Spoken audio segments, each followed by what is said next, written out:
Hola, ¿qué tal? Somos un grupo de estudiantes del curso de Análisis y Gestión de Riesgos Financieros en la carrera de Ingeniería Económica de la Universidad Nacional de Ingeniería. Este video es un pequeño resumen acerca de nuestro trabajo llamado Ajustes en la Valoración de Derivados. Para entender primero este tema, hay que saber qué son los derivados. Un derivado es un producto financiero cuyo valor depende de un activo subyacente, es decir, se origina de otro producto. Estos instrumentos pueden ser utilizados para la cobertura de riesgos, ya que no requieren una gran inversión inicial y se liquidan, ¿no?, generalmente en una fecha futura. Así hacen que los flujos de efectivo sean más predecibles y permiten a las empresas pronosticar sus ganancias de manera más precisa. Hay varios tipos de derivados financieros, ¿no?, como los swaps, forward, futuros, las opciones, ¿sí? Y hoy en día el mercado de estos derivados se encuentra dividido en dos. Uno es en el mercado regulado, donde generalmente se cotizan en las bolsas, por ejemplo, y son usadas mayormente por pequeños inversionistas, ¿no? Son de carácter público y los términos del contrato se encuentran predeterminadamente establecidos, ¿no? Un ejemplo de un derivado que se transa aquí son los futuros, ¿okay? Y también está el mercado over the counter, ¿ya? El mercado OTC. Es un mercado no organizado donde se negocian instrumentos financieros como forward swaps directamente entre dos partes y en privado. Este tipo de negociación se realiza fuera del ámbito de los mercados organizados. Hay que tener en cuenta eso, ¿sí? Entonces, los derivados transados en este mercado son valorados con ciertos modelos. El resultado siempre corresponderá a una estimación o aproximación al valor razonable que, por las características propias de los derivados, no pueden ser medidos con completa certeza. Como resultado, estas valoraciones son ajustadas para considerar factores que a su vez los participantes del mercado tengan en cuenta para establecer el precio del activo o del pasivo. Para estos instrumentos financieros, las entidades normalmente comienzan utilizando inputs de mercados medios, ¿no?, el mid-market, como curvas interbancarias, cupón cero, sin tener en cuenta una hipótesis sobre el riesgo. Es decir, primero se valora el derivado libre de riesgo, risk-free, ¿no? Entonces, una vez este procedimiento es realizado, cada entidad aplica diferentes ajustes a su proceso valorativo, dependiendo de su naturaleza. Los ajustes pueden aumentar o reducir el valor razonable del derivado libre de riesgo, ¿no? Estos ajustes típicamente incluyen ajustes por riesgos de contraparte y propio y ajustes de valor por financiación. Entonces, después de la crisis del 2008, se dieron muchos cambios, ¿no? Se dieron muchos cambios en el sistema financiero, siendo uno de los más importantes el abandono de la idea de contrapartes libres de riesgo, ¿no? Por esto, los reguladores y supervisores vieron la necesidad de un cambio en la medición de la valoración de los derivados OTC. Específicamente, el riesgo de contrapartida es una tipología de riesgo de crédito importante, que siempre había carecido de la atención que merecía, manifestándose en esta última crisis. El riesgo de contrapartida es una modalidad de riesgo de crédito y tiene como característica definitoria que la exposición es esencialmente aleatoria y depende de factores de mercado, tal como se dio en la última crisis, una serie de eventos macroeconómicos negativos que alteraron, ¿no?, el mercado, trayendo un mayor impacto de parte de este tipo de riesgo, que aún no se encontraba cuantificado de una manera apropiada. Entonces, debido a lo predicho, las NIF incorporaron nuevas métricas de valoración con la misma finalidad de captar el riesgo de contrapartida, los cuales plantean las normas de referencia para el cálculo del valor razonable en el caso de que otra norma contable obligue o permita calcular el valor razonable de un elemento para su reconocimiento en balance o para su desglose en las cuentas anuales, ¿no? Asimismo, la NIF 13 calcula el valor razonable de los derivados, al igual que con el resto de otros instrumentos financieros, ¿no?, ya sean activos o pasivos, y a su vez se toma en cuenta el riesgo de crédito. Del mismo modo, el Comité de Supervisión Bancaria de Basilea introdujo una serie de reformas normativas en el marco regulador internacional que tiene un impacto significativo en los procesos y sistemas de riesgos.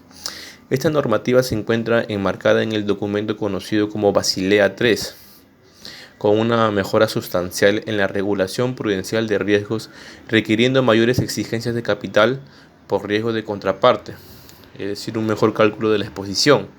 e incluyendo un cargo de capital adicional por pérdidas inesperadas en el valor de mercado. ¿Sí? Entonces entramos a lo que es el CVA. ¿Qué es el CVA? Ese es el ajuste de valor de crédito. El concepto de ajuste de valor de crédito pretende medir el ajuste que deberemos realizar sobre el valor del derivado bajo el supuesto de que éste estuviera libre de riesgo para obtener el valor del mismo ajustado al riesgo de impago de la contraparte. ¿Sí? Entonces, este concepto lo que hace es igualar el valor ajustado al riesgo, lo iguala al valor libre de riesgo menos el CVA. ¿Sí? Por lo tanto, lo que vamos a hacer es cuantificar el valor actual de las pérdidas futuras esperadas ocasionadas por el incumplimiento de la contrapartida. Estas pérdidas vendrán dadas por la exposición esperada, ¿no? Por EE, la exposición esperada, en las sucesivas fechas en las que se podría dar el incumplimiento. La probabilidad de que se produzca tal incumplimiento y la proporción de exposición que se traducirá en pérdidas en dichos casos, ¿no? Entonces tenemos lo siguiente: el CVA es igual a 1 menos la tasa de recupero, RR, ¿no? Todo esto multiplicado por ¿quién? La sumatoria del producto de ¿quién?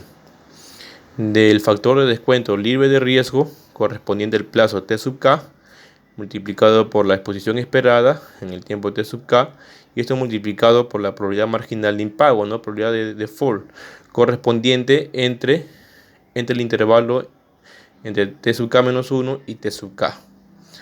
Ahí está. Sabemos que 1 menos la tasa de recupero es la severidad, ¿no? El loss given default, la tasa de severidad.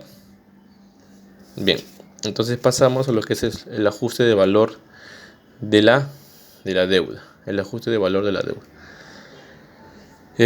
Si las dos contrapartidas de una operación ajustan su valoración solamente por el riesgo de crédito de la contrapartida, nunca llegarán a un acuerdo en el precio.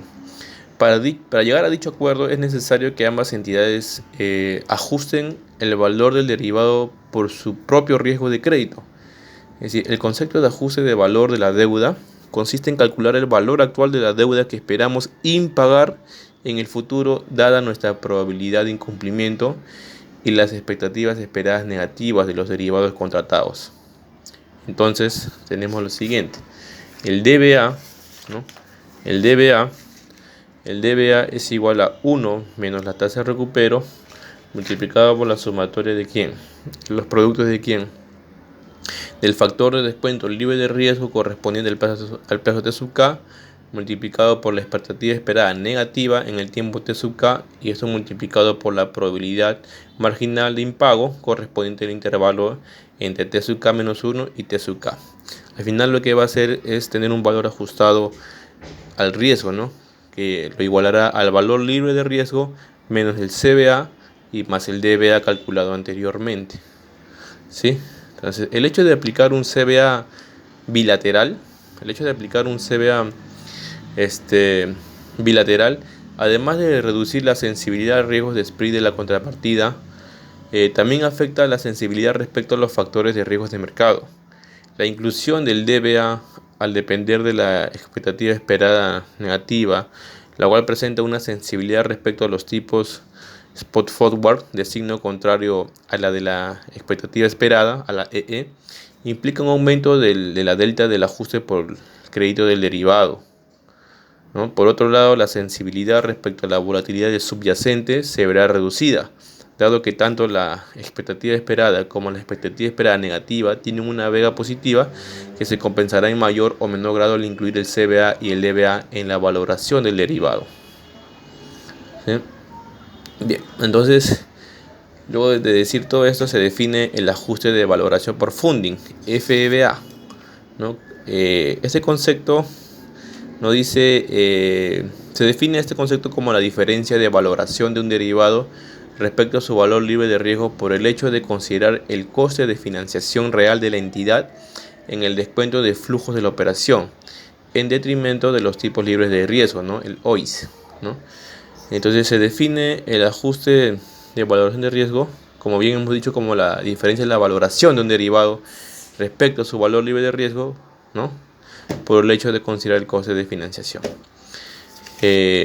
Entonces, este concepto iguala el valor ajustado al riesgo, ¿a quién? Al valor libre de riesgo menos el CVA más el DBA y más menos el más o menos la valoración por funding, ¿no? FBA, el ajuste por valoración, el ajuste de valoración por funding, ¿sí? Ahí está. Entonces, dicho de paso, tenemos primero que la expectativa positiva esperada va a ser igual a quién. Va a ser igual a la sumatoria del producto entre quién. Entre K1 hasta T de la exposición esperada en el tiempo T sub K multiplicada por quién. Por el delta de T sub K, lo cual viene a ser una proporción que representa el intervalo de K respecto al plazo total de la operación. Y también igual tenemos la exposición negativa esperada, que viene a ser igual a quién. A la sumatoria del producto entre quienes. Desde K1 hasta T de la exposición esperada negativa, ¿no? En el tiempo T sub K por la proporción que representa el intervalo K respecto al plazo total de la operación. Dicho esto, entonces podemos hallar lo siguiente. Ahora, que el FBA será positivo cuando se tiene lo siguiente. El FBA será positivo en el caso de que sea un beneficio al recibir una financiación de la contrapartida por el importe de la exposición negativa esperada, ¿no? O sea, ajustamos a la baja el valor del pasivo porque nuestro costo de financiación RCF, el costo de financiación RCF, es mayor que el tipo libre de riesgo RRF, ¿no? Ese son tasas, ¿no? Son tasas. Entonces ahí vemos cómo se halla el FBA cuando va a ser positivo. Ahora, cuando el FBA será negativo, cuando el FBA será negativo, en el caso de que sea un coste dado que la exposición positiva esperada equivale a un préstamo a la contrapartida, entonces ajustamos a la baja el valor del activo, ¿no? Entonces sería FBAC es igual a toda esta expresión, ¿sí? Acá tenemos la exposición positiva esperada y acá tenemos igual la exposición positiva esperada. Uno es con la exposición negativa esperada y el otro es con la exposición positiva esperada, ¿sí? Entonces, de esta manera tenemos lo siguiente, que cuando la exposición positiva esperada sea mayor que la exposición negativa esperada, ¿sí? Entonces, ¿qué va a pasar? Que el FBA será negativo y eso involucra un costo, ¿no? Y cuando es al revés, cuando la exposición negativa esperada es mayor que la exposición positiva esperada, tendremos un FBA positivo. Eso se hace referencia al beneficio, ¿no? Entonces cabe tener en cuenta que este ajuste es particular, este ajuste de acá es particular de cada entidad, al depender de su propio coste de financiación, ¿no? Por lo que con la aplicación del FBA ya no podemos asegurar que lleguemos a un precio único de mercado, ¿sí? Ahí está, pero el cálculo de FBA es lo siguiente, FAP menos FAC, lo cual habíamos visto antes, ¿no? Ahí está, unas cosas del beneficio.